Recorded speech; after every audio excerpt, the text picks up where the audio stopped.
Welcome to Jumpstart Your Joy, a podcast that looks at the inspiration, intention, action, and choices that you can make to bring more joy into your life, into the world, and into other people's lives.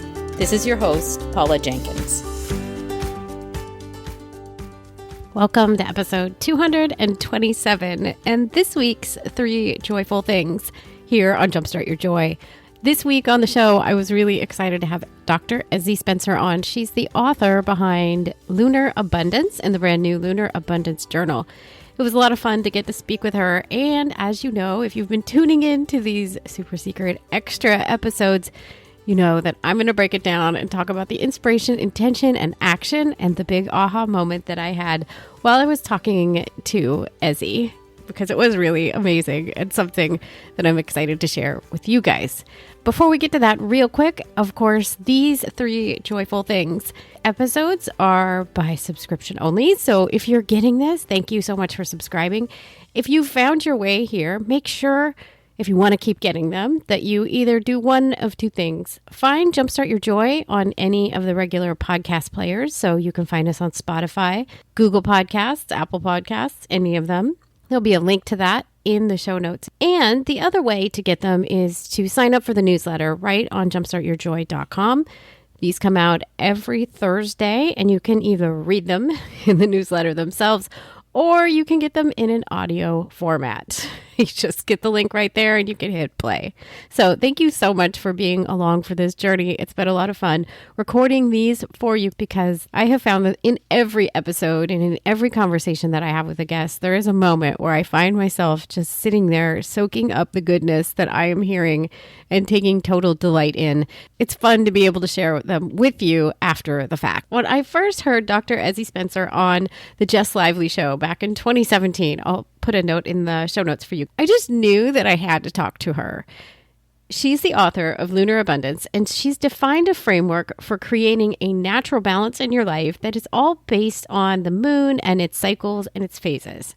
Now, I know this can sound a little woo or out there for some of you, so before you go, this isn't for me, just stay tuned, because I assure you that this is going to get good, and there's a little nugget in here that was mind-blowing. So I have to say that I was totally over the moon. See what I did there? That Ezzie agreed to join me here on the podcast. We actually had exchanged emails, and she let me know she was having a brand new book come out that was a journal that's a follow-up to Lunar Abundance, and asked if I would wait and have her on when that came out. And I got to admit, it's kind of rare that people actually follow up. And when she did, I was so excited to hear from her again. One of the things that she talks about, both back on the Jess Lively show and here with me in the last week, this really felt like a missing piece in my own life's puzzle. And that was that the moon has 2 different kinds of cycles. It goes through 8 cycles every month, and they are matched by a doing or yang phase that has a more masculine quality. And then it is complemented by a yin or being or more feminine phase. So they go in pairs, and there's 4 sets of them. It's really interesting because, of course, if you have spent any amount of time in today's Western society, you know that we are encouraged and built up to be in this hyperdrive yang doing mode most of the time. I was a project manager for 20 years in advertising agencies and marketing firms, and I definitely had my fill of that kind of mentality of go, go, go, do, and make sure that you're the first to market with everything. And I think that you can see it having a ripple effect across all of our life. So imagine my total delight in hearing Ezzie talk about how the natural order of things is that we need and we are built for both doing and being, for both productivity and rest. And that we can look to our friend, the moon, for a really beautiful way and a reminder and a mirror of how to do it. So the inspiration this week is Ezzie sharing her wisdom on the podcast. And here's what she explains. I needed to give myself permission to be able to break out of that constant doing and the hustle and the grind and the going and the going. My natural sort of state was just to be in constant motion. And again, like that led to burnout. And I really feel like it's not just a nice to have, like it's not a nice idea just to have more of that leaning back and that permission to relax and restore and to replenish. It's actually the must have. And so if we want to live healthy, sustainable lives and continue to show up with integrity and to do everything that we are here and designed to do, because I believe that we're all here and the purpose, the mission, whatever that may be for us, personally and professionally, and it will be different for each of us. It's really cool because Ezzie and I go on to talk further about this and how there's a deeper abundance that happens when you learn to trust and tap into being able to embody both times of rest and times of productivity.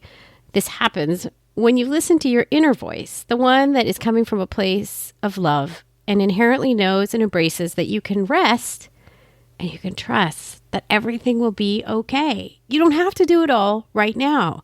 There will be time to figure things out. And this is the beautiful thing. It all becomes so much easier when you take the time to rest and trust yourself. So here's the intention that I hope we can set for ourselves this week after we've heard Ezzie's beautiful story. Trust yourself that you already know how to do the cycles of being and doing in work and in your personal life. So when you notice that something feels like it isn't working for you, when you notice that something feels like you're pushing too hard, and when you notice that you're feeling worn out or tired, let it be okay. It's all right. We all feel these things. And have the intention to notice it and allow yourself to do something different and take action based on the thing that your body is telling you it needs. The action, I'm going to give you two because this is really a marriage of being and doing. And it's something that I know will take practice in my own life. This clearly isn't like a natural thing. Rest isn't something that I'm used to. I'm definitely a type A personality. I'm an Aries, so there's the fire sign, and I'm a rat as my zodiac sign. There's a lot of doing already built into this person, and I've also had that background in project management for so long. So kind of slowing down and finding that marriage of being and doing. There are a couple of ways that I think we can try this out. Starting tomorrow, this is of no coincidence. Of course, Ezzie and I did plan this out. We hit the new moon, the first new moon of this year and of this decade. And so this is a really great way if you want to try out Ezzie's lunar abundance approach, as you could find in her book or in her journal. I'll drop the link in the show notes, and I'm sure you can get it delivered tomorrow by Amazon if you need to, or you can go find it in a local bookstore.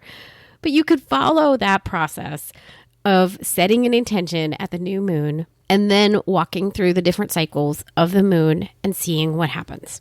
It's gorgeous. It's beautiful. I've done it. It's amazing. The other thing you could try, if this moon idea doesn't seem like a fit for you right now, is allow yourself to be inspired by the idea of following the phases of the moon and building downtime to your day, your week, and your month. Where can you mindfully note that you might like to take a break? So, for example, my coach, Jennifer Lee, she sets aside Fridays as a time that she works on creative projects only. So that's just a day for herself. And she goes into her studio and just spends the day being creative, which is amazing. I've started blocking out Wednesdays on my own schedule so that I know I have a breather in the middle of the week. Now, that doesn't mean I'm not going to work, but it means that I'm not taking meetings and I'm giving myself some space to kind of hit that middle part of the week and have the energy to go on to the next part. So I invite you guys to give one of those two things a try and let me know how it goes. I would love to hear if you've been inspired by this. You can always email me at jumpstartyourjoy@gmail.com and I'll reply. I love hearing from each of you. You can also follow along on Instagram at jumpstartyourjoy. And you can tag me if you do something that's related to one of these action ideas. So I'm really excited because next week we're going to be talking to nurse and life coach Molly Larkin. We're talking about intuitive eating, which it's like a really awesome has a lot of awesome tie-ins here with what Ezzie has talked about. And it really rounds out this month of January where we've been talking about how you can set a foundation for your year and your life. So I hope that you'll come on back next Tuesday when we talk to Molly. And until then, I hope that your day is filled with so much joy.